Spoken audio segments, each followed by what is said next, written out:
Yo, hi guys, what's up, It's me again, Beth Aglasi, and if you're new to this channel, please don't forget to hit the subscribe and smash the notification bell so that you'll get notified if I have a new video. Ayan, so for today's vlog guys, ayan, akyat tayo ng town kasi magtitinda tayo, ayan, we're going to sell.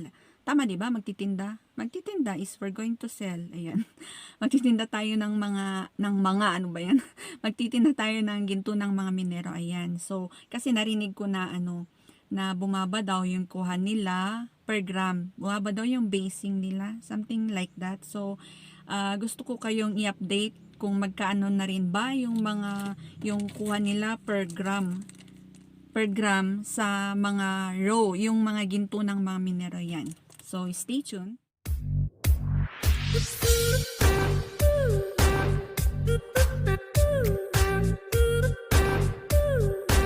So, welcome back to my YouTube channel. Ayan, so share ko lang guys. Aakyat tayo ng town ngayon. Ititinda natin ito guys. Ito yung mga nabili ko rin sa tatay ko. Tininda sa akin. Ayan. Binili ko to 3 years ago or 2 years ago na. Ayan. Ayan siya guys. Nung binili ko to sa kanya, ano pa lang yung per gram noon. It's like 1,500 per gram. Iba ito guys sa mga gold jewelries, iba sa mga gold jewelries. Kasi ito yung mga row, ito yung gagawin pa lang, bibilhin ng mga jeweler and then gagawin nila na mga alahas. Ayan. So ito yung mga row pa siya. Ito yung tinatawag nilang ginto ng mga minero guys. Ayan siya. So i-update ko kayo mamaya kung magkano ang kuha nila per gram. Ayan siya guys. Guys, is good investment ito. As long as tinago mo ng matagal sa'yo, kung ilang taon na tinago mo. Ayan, kagaya nito, binili ko ng about 1,500 or 1,600 per gram noon. Ngayon is, ang kuha nila is about 2,200 per gram daw. So, depende yun sa basing, yung kuha nila per gram sa mga ginto ng mga minero. Ayan. So, ito yung mga binibili ng mga jeweler.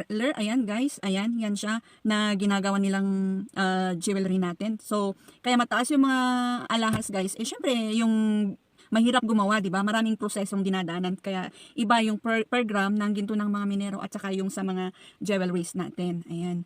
So, ayan, nagipit tayo. Ayan, so kailangan natin ibenta ito and gusto ko rin i-update sa inyo kung magkano per gram na nga ba. Ayan, so kung meron ka pa naman, maganda rin itong investment guys. Pero ang difference ng mga ito and sa alahas, pag ibenta mo ito sa gold buyer guys, as in binenta mo na siya, No chance na pwede mo pa siyang ma-redeem. Yung mga jewelries naman guys, pag ipunta mo naman sa pawn shop, ayan, pwede mo siyang i-redeem, pwede mo siyang kunin within 4 months, ayan. Yun yung difference guys. Pag binenta mo ito as in babay na. Yung mga jewelries naman, may chance pa na kung may pera ka pa, pwede mo pa silang tubusin. So yun yung difference guys. And ayun lang. So i-update ko kayo mamaya sa taon kung magkano na nga ba ang per gram nito. So yun lang. And as of now, makikita na ako dito guys ha. Kasi sabi ko nga, binili ko ito ng 1,500 or about 1,600 per gram that time. So, this one is ano na ito. Tingnan nyo yung itsura niya. Ang konti lang. Oh. Ang liliit nila pero heavy na ito. It's 25 grams something. Ayan. So, yun lang. See you later. 2 hours later.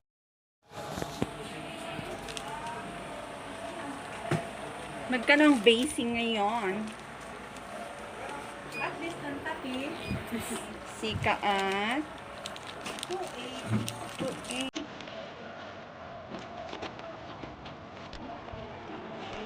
Guys, makikita na tayo. Ibibenta ko na ito talaga. Pag-check mo.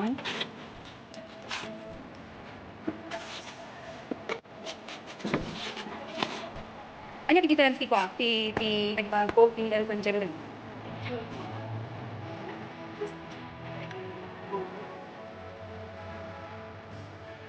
Oh, tapos niya taga-tindahan niya ba? Tagang pwede ko karas ng mga.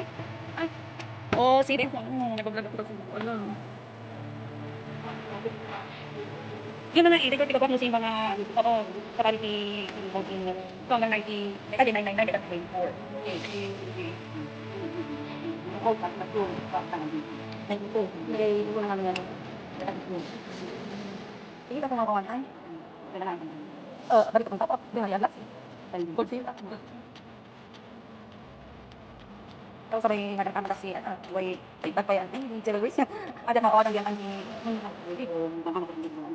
Madam, ano ba?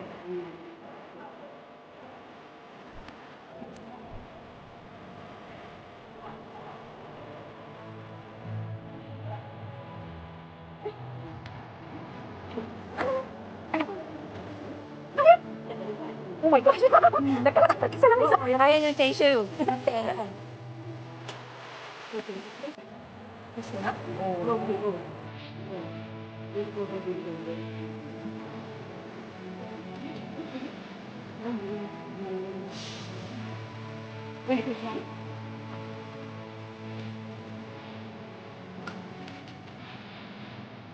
Well, galing yung presentation kung nang ano hindi ko lang pala kung hindi ko iba yung skill na na to.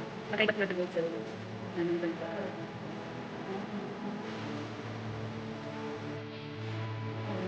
Hindi ko lang na. Hindi lang pwede ko. Ano Christina? Tingnan na kayo nila ko, din pang ba? May sino ko ba? Oo. Easy ano di bumababa ano. Baka na. Ito na pwede. Abang mabuti ko. Kasi na baka days pinalak baka 14. Baka yung na 14 na. Naging na. Nasakit mo yung business.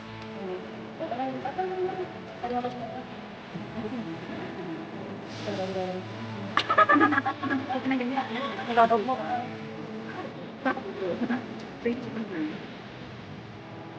And then, nagkabuli yung mga batang sa ulit. Batang ulit. Tama ka, kasi ang dali tapos ay kailangan talaga. Oh. So, ayan guys, pinong ka ng 1 day, 60 per gram. Kasi, ito daw ay, matik, malublak. Ito yung mga ginagawa ko, yung bago ka lang natawa. Tapos yung bayad ng isa. Ayun na, kala ko abot siya ng ano. Hindi ko siya na nag-gas ay ko second releasing. Nag-6 pa yun. Ano. Oh my gosh, hindi siya umabot ng ano. Or no, in alik nga kasi yung kangat nga to anay to. Di ba nabot si 29. 50 din last ay na nga to. Oh. 31 would last October. San 3-1 sana ay Oh. kumain niya, baka nabot si 31, 66 times 31. 2050. October. Hindi ka kumata mo. Kung pa naman dito ka, dari na ko tayo ko, baka no January ka ko. Mababa. December ka kaya sinandun sa 30. Ay, doon niya. Ah, bumaba. Hindi ko tayo na panda manong dito na ko. Pero kung doon ay wala pa bayad. Hindi natin atali. Tayo wala ko sa suki suki. Ako din mo kami ng best mo yung last one. Ano January? Oh my gosh. Okay. Walang araw sa Pasko. Calendar. Only? Walang ano? Wala naman kasi Christmas. Walang nagkakot. Lockdown ako magani. Inapos pang Christmas niya. So ito na guys, yung bayad niya, 46,300. O calendar lang yun. Oo, wala naman ka-t-shirt o ano. Wala na. Pero parang sinex yung wada. Ayan. So ayan guys, dito. A few moments later. Yo! So, welcome back to my YouTube channel. So, ayun guys, naibenta ko na yung gold ko. Ayan yung row na ginto ng mga minero. So, ang kuha nila doon is, 1,860 kasi mababa yung basing nila. It's like yung carats niya. So, 15 yung carats nun kasi ang carats ng mga raw gold na yung ito yung ginto ng mga minero guys. Ginto ng mga minero is ang pinaka pure na it's like sa mga jewelries. Ito naman yung pure sa gold jewelries na 24 carats is sa raw naman is 19.2.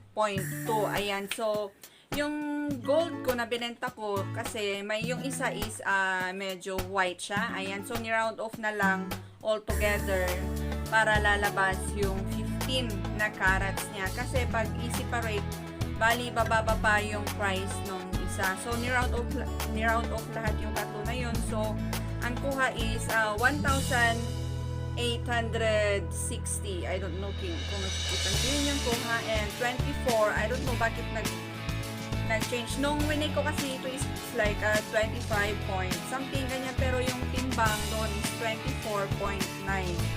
So 1,860 guys, kasi nga yun nga sabi ko mababa yung carats niya. Ayun, so bali yung napagbenta natin is 46,314 pesos. Ayun, so for me it's not bad kasi sabi ko naman is binili ko yung mga yon nung ang price pa lang or basing kasi is